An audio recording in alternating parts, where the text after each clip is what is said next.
When Moses returned from exile, he did not come empty-handed, but with a sacred mission. Having lived in a palace as an Egyptian prince, he understood the pride and stubbornness of Pharaoh. Moses came before the powerful king and delivered a clear command from God: "Let my people go." But Pharaoh, stubborn and arrogant, ignored the warning. He did not care about the suffering of the Israelites, who had endured generations of slavery.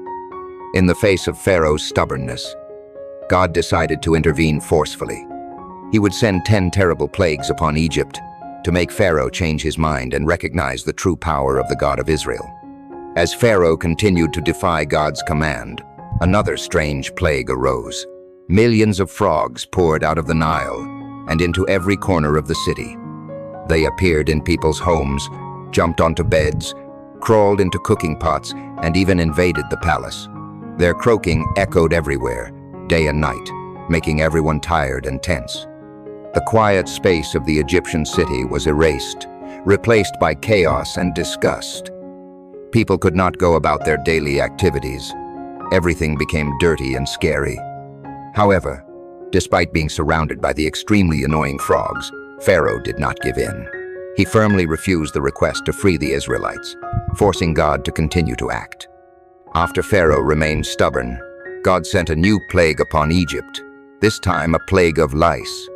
These tiny creatures suddenly appeared everywhere. They clung to the skin, crawled into the hair, crawled on clothes and even on animals. People scratched themselves constantly because of the itching and discomfort, but there was no way to get rid of them. The sight of lice-infested streets caused panic. The lack of hygiene made daily life miserable. Egyptian magicians could not explain or dispel the scourge. Despite the widespread discomfort, Pharaoh did not yield. His heart was like iron, unmoved by the misery of his people. Once again, he refused to release the Israelites, forcing God to continue his punishment. Not long after the plague of lice, God sent an even more terrifying disaster. Wild animals suddenly appeared and roamed the cities of Egypt. They not only caused fear, but also chaos everywhere. Dangerous animals such as lions, jackals, and hyenas invaded people's houses, destroying, chasing, and damaging property. Their roars echoed day and night, making people afraid to step out of their doors. The streets became as dangerous as a wild jungle.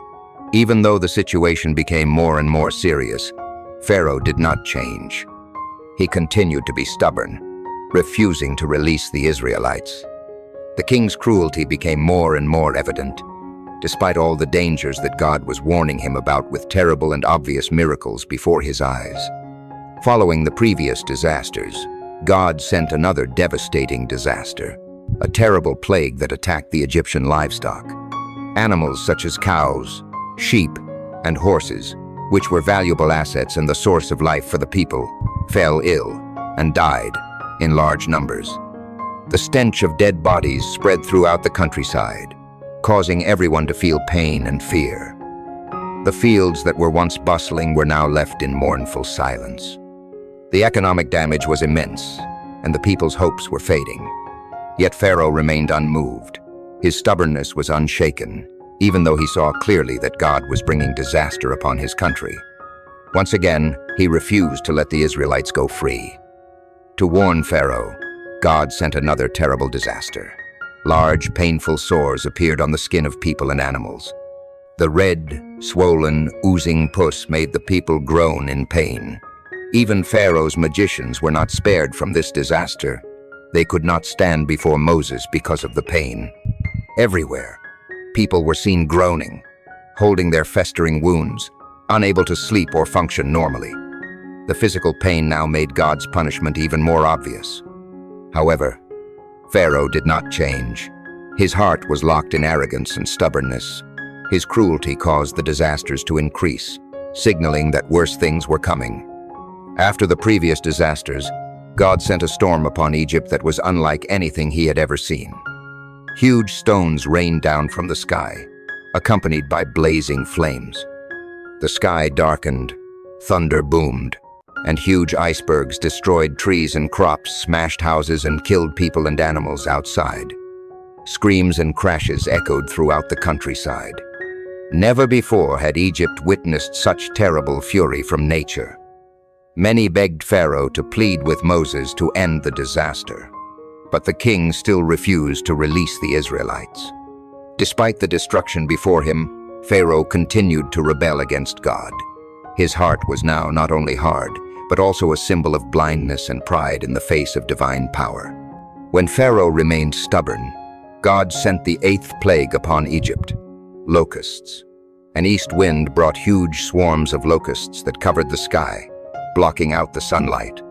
They flooded the fields, the wheat fields, the vineyards, and everything green that remained after the hailstorm was eaten. Farmers watched helplessly as their crops were destroyed in an instant. People cried out, begging Pharaoh to change his mind, but he remained unmoved. The buzzing of millions of locusts seemed to echo the anger from the sky. Egypt was now devoid of any beautiful life, only terrible destruction. Despite the desolation that surrounded it, Pharaoh was determined not to let the Israelites leave. Not long after, God sent another strange disaster: darkness over Egypt. But this was no ordinary darkness, so thick that one could not see one's own hand in front of one's face. For 3 days in a row, the light completely disappeared. People did not dare to step out of their homes. The city was plunged into silence and fear. The feeling of being trapped in the cold night terrified their souls. Meanwhile, the land of Israel was filled with light, a clear sign of God's power. Everyone expected Pharaoh to change, but even though he was engulfed in darkness, he did not give in. His stubbornness became a challenge to God, forcing him to deliver the most severe and painful final punishment. Finally, God brought the most terrible disaster on Egypt: the death of every firstborn. On that fateful night, from the poorhouses to the Pharaoh's palace, every family lost their firstborn. The cry of lamentation rang out throughout Egypt, a night of such pain. Even Pharaoh's own sons were not spared. Only the Israelites, who had followed God's command by smearing the lamb's blood on their doors, were protected. The pain was so great that Pharaoh finally gave in.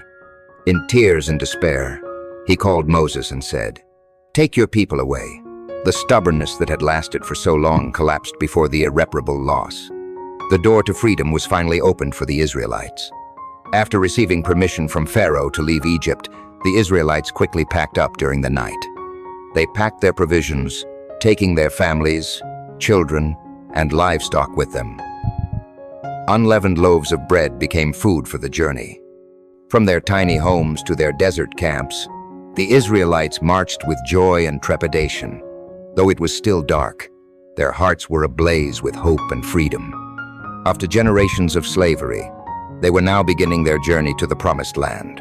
Moses led the vast procession, the sound of their footsteps matching the beating of hearts that believed in the miracle.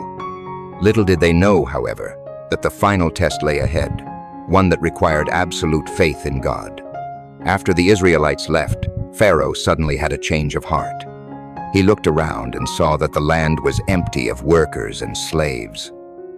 In a rage, Pharaoh gathered his soldiers, weapons, and chariots, determined to pursue the Israelites and bring them back. The thunder of horses' hooves echoed across the plains, sending waves of fear through the hearts of the fleeing people. When the Israelites saw the Egyptian army behind them and the Red Sea blocking their path, they panicked. They turned to Moses, trembling with fear. But Moses told them to calm down and have faith. In the midst of their despair, he declared, "Do not be afraid. Stand still and see the salvation of God." In that moment, a great miracle was about to happen. As Moses raised his staff at God's command, a strong wind began to blow and parted the Red Sea into 2 towering walls. A dry path appeared in the middle of the sea, leading the Israelites through the 2 walls of water. They walked in a miraculous light, seeing fish swimming and sea creatures sparkling in the clear blue water. No one dared to breathe because the miracle was so extraordinary. Throughout the night, thousands of people walked silently through the sea, each step carrying hope and faith. When they reached the other side, safe and whole, they knew that God had truly delivered them. Meanwhile, the Egyptian army pursued them, but as soon as they entered the sea, the waters closed, sweeping away all the soldiers and chariots.